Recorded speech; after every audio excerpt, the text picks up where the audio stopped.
So a question I get asked a lot is, how do I start my spiritual journey?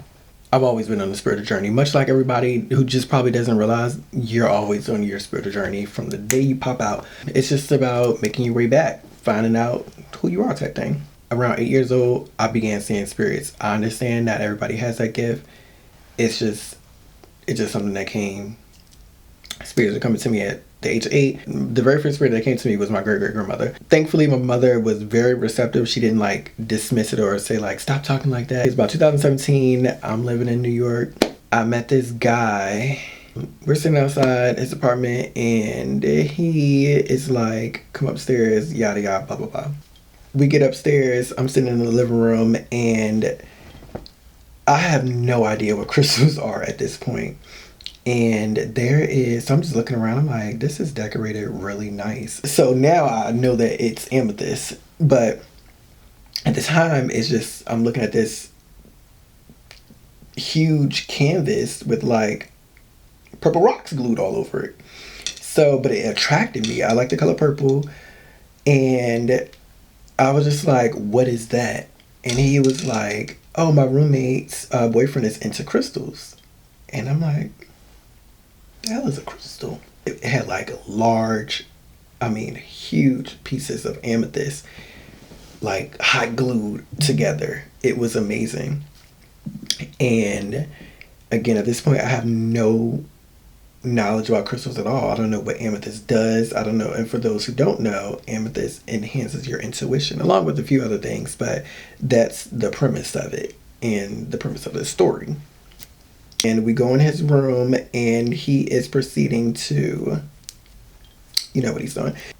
We're sitting there chit-chatting or whatever. And his roommate, who I was completely unaware is there, he starts playing this flute. And it was very intriguing is the word that I should use. And it grasped my attention. And I don't know what the tune was. I just stopped and I was like, is your roommate an older white male from Georgia? I mean, looking back now, I know that's the frequency of amethyst, but I was just like, where am I getting this information from?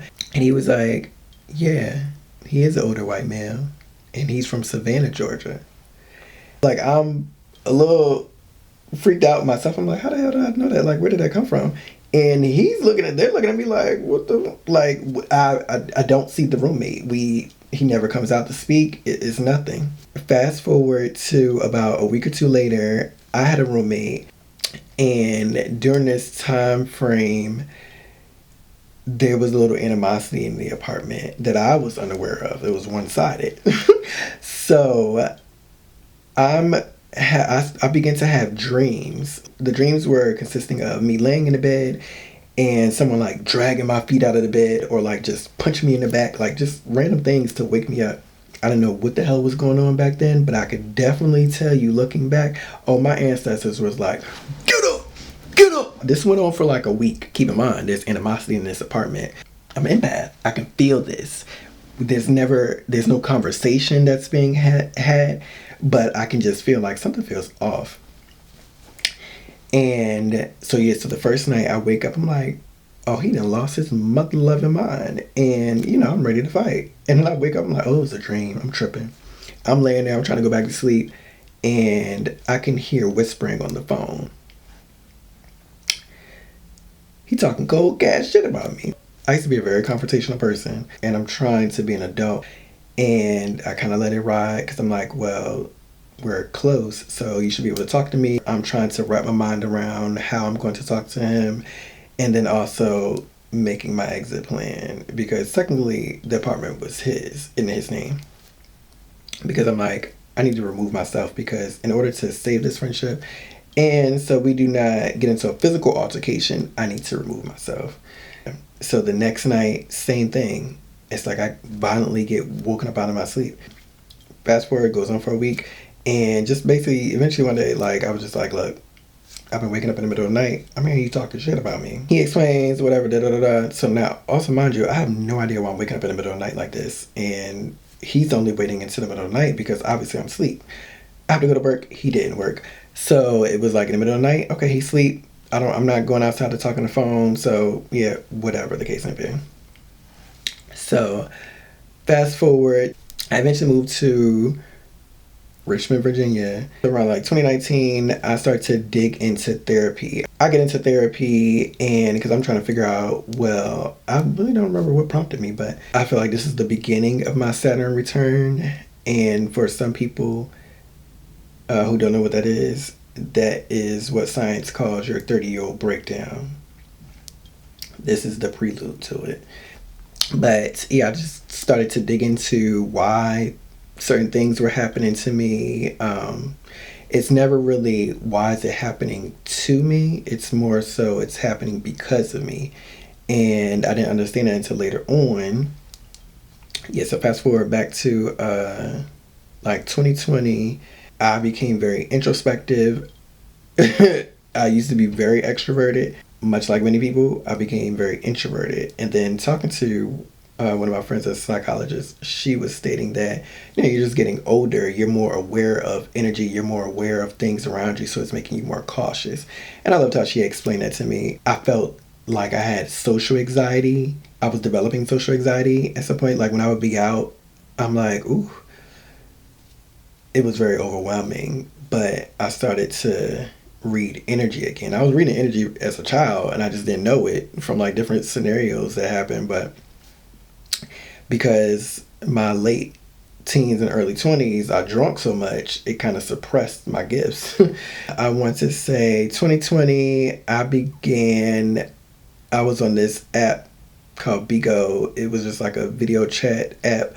I just needed something to do during quarantine to be social because I felt like I was going to lose my shit. Like we were actually having like deep conversations stuff. I started to bump into like people who did tarot, people who were into astrology, just have these intellectual conversations, and it intrigued me so much.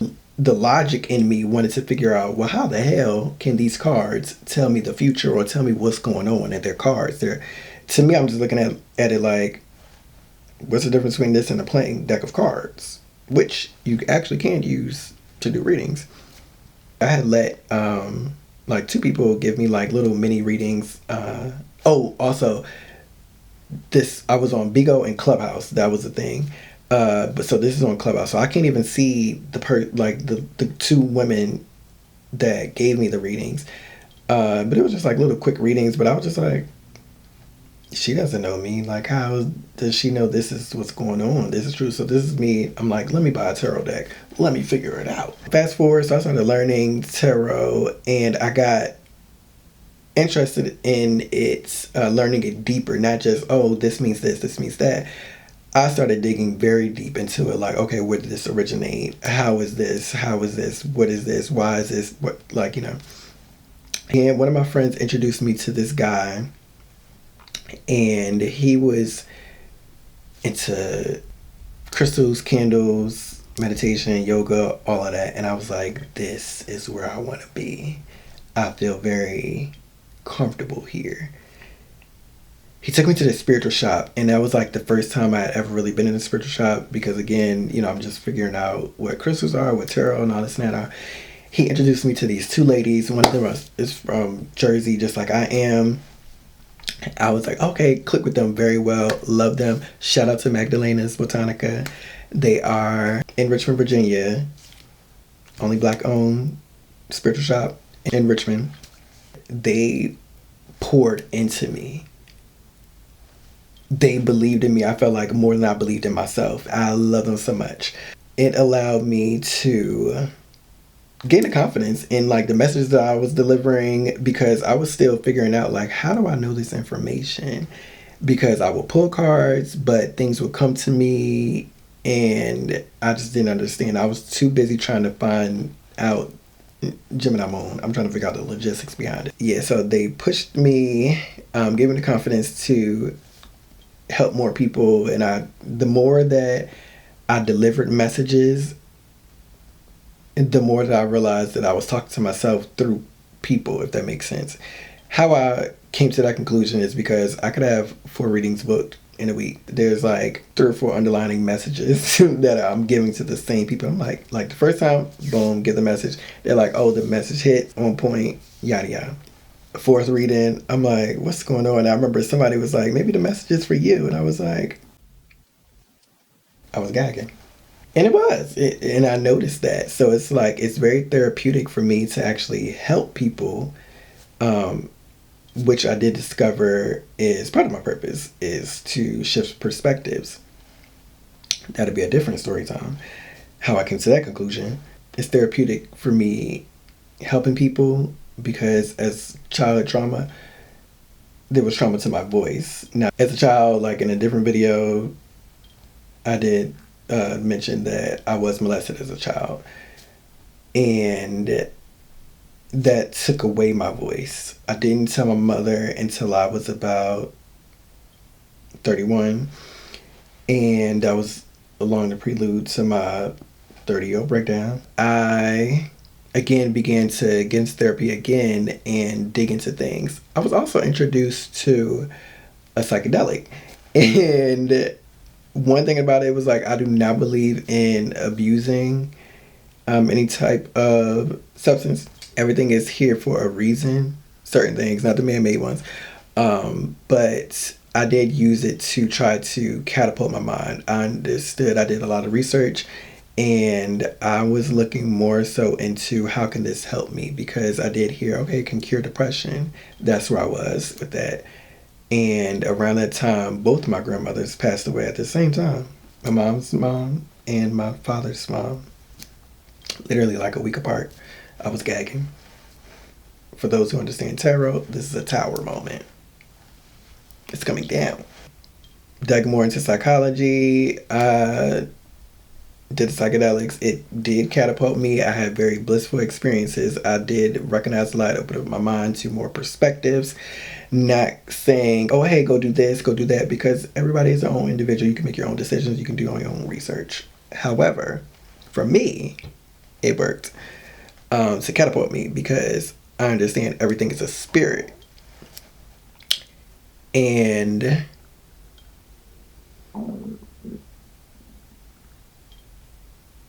I don't know if you could hear that on camera, but that was very embarrassing.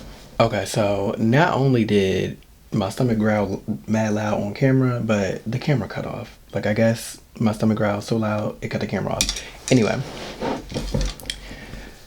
Yes, so essentially I was just saying that, I'm not condoning do whatever, but that's what worked for me because I did not abuse it. I went into it with the right intentions of healing, using it to heal, to catapult me in solely in that. I'm not, oh, I want to do this just to have fun, or no.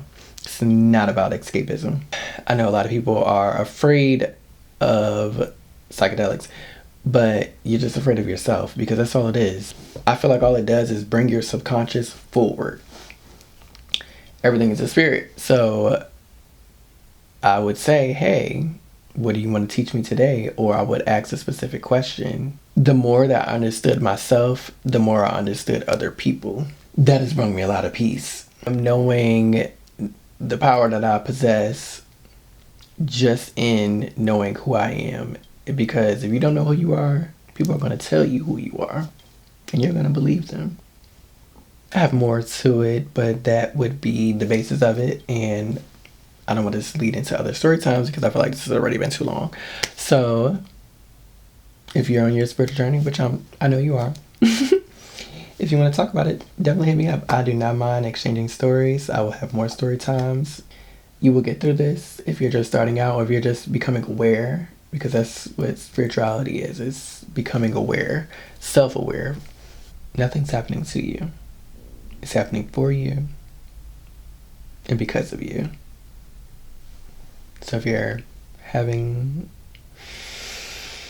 a tough time, maybe don't look at it as why this is happening to me. Look at it more so like, what is this teaching me? You can start there. Because the common denominator between these failed relationships, these jobs, these interactions that you have is you. So, hope you enjoyed. Thanks for watching. Until next time.